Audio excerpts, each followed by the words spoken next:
Collector बनेगा तब बात करूँगा। दोस्तों, आज हम आपके वह कहानी लेकर आए हैं जिसको पढ़ने से आप इमोशनल हो जाओगे। दोस्तों, ये कहानी है बिहार के एक गांव की जिसमें विजय नाम का लड़का रहा करता था। बचपन से ही पढ़ाई में होशियार विजय अपने मम्मी पापा की आखिरी उम्मीद था।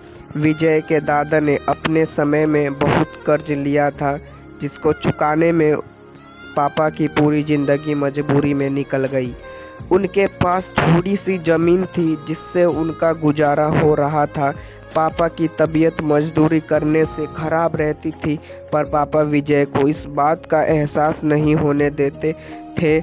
विजय को पढ़ाई में इतना होशियार देखकर उसके मम्मी पापा ने हर वह काम किया जिससे वह विजय को पढ़ा पाए। विजय की कॉलेज की पढ़ाई ख़त्म हो गई थी और वह एक छोटी सी नौकरी करने लगा जिससे उसका खर्चा निकल जाता और साथ में वह कलेक्टर बनने की तैयारी भी कर रहा था। विजय अपने वक्त का एक मिनट भी फालतू नहीं गुजारता था। विजय ने पूरा समय पढ़ाई और नौकरी में ही लगा दिया।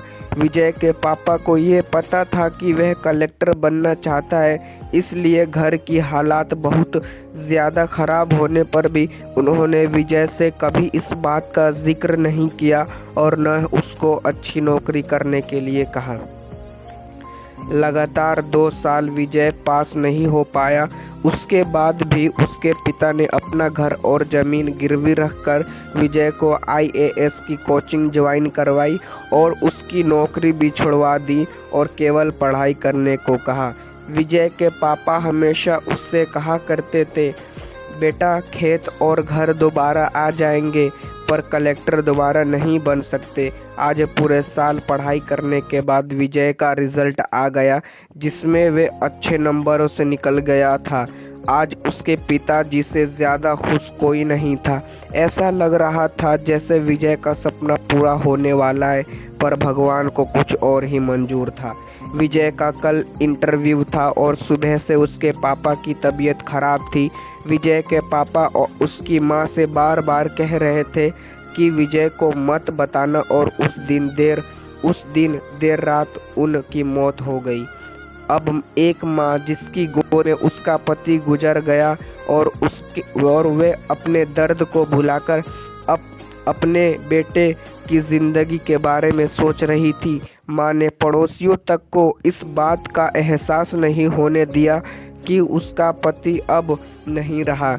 पूरी रात ऐसे रोई कि आवाज़ भी न निकले और सुबह विजय जब इंटरव्यू देने जाने लगा तब माँ और पापा के आशीर्वाद के लिए उसने माँ को कॉल किया। माँ ने पूरी हिम्मत लगा दी अपना सच छुपाने के लिए और विजय को आशीर्वाद दिया।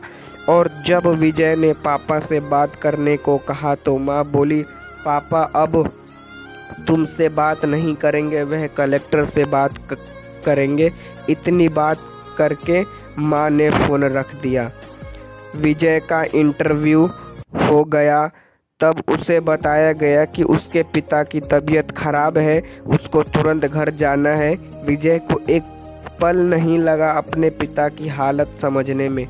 घर पहुंचकर पिता के पैरों में गिरकर वह जोर जोर से रोने लगा और कहने लगा, पापा उठो, देखो मैं कलेक्टर बन गया। आज उसके पिता को वह खुशी मिली थी जिसका उनको वर्षों से इंतजार था, पर आज वे इस दुनिया में नहीं थे। भगवान विजय के पिता की जिंदगी में सुख लिखना ही भूल गए थे। पहले वे अपने पिता को कर्ज में जिंदगी भर मजदूरी करते रहे और फिर बेटे के सपनों में फिर घर और ज़मीन गिरवी रखनी पड़ी। वे जिंदगी में कर्ज लेकर आए और कर्ज लेकर चले गए। विजय के पिता को भले ही जिंदगी में कुछ हासिल ना हुआ हो, पर वे अपने लड़के को इस काबिल बना गए कि वे अपनी 7 पुश्तों को बैठे बैठे खिला पाए। विजय की माँ ने जो उस रात किया जिसको करने का जज्बा बहुत कम लोगों में होता है। जब विजय कलेक्टर बनकर घर आया तब माँ ने विजय से कहा, बेटा तुम आज इतने बड़े बन गए हो कि हजारों गरीबों का भला कर सकते हो। जब भी तुम्हारे सामने कोई गरीब मदद मांगने आए तो अपने पिता और बेटे और अपने पिता और मेरे बारे में सोचना। मैं तुम्हारे बराबर पढ़ी लिखी और समझदार तो नहीं हूँ, पर इतना ज़रूर जानती हूँ, गरीब आदमी की बहुत मजबूरी होती है। तुम कभी किसी का बुरा मत करना। इस वीडियो से यह शिक्षा मिलती है कि दोस्तों, इस कहानी से हमें यह शिक्षा मिलती है कि वक्त कितना खराब हो, हम उसे बदल जरूर सकते हैं। माँ और बाप के एहसानों को हम कभी नहीं उतार सकते, पर हम अपने कर्मों से उनकी इच्छा जरूर पूरी कर सकते हैं।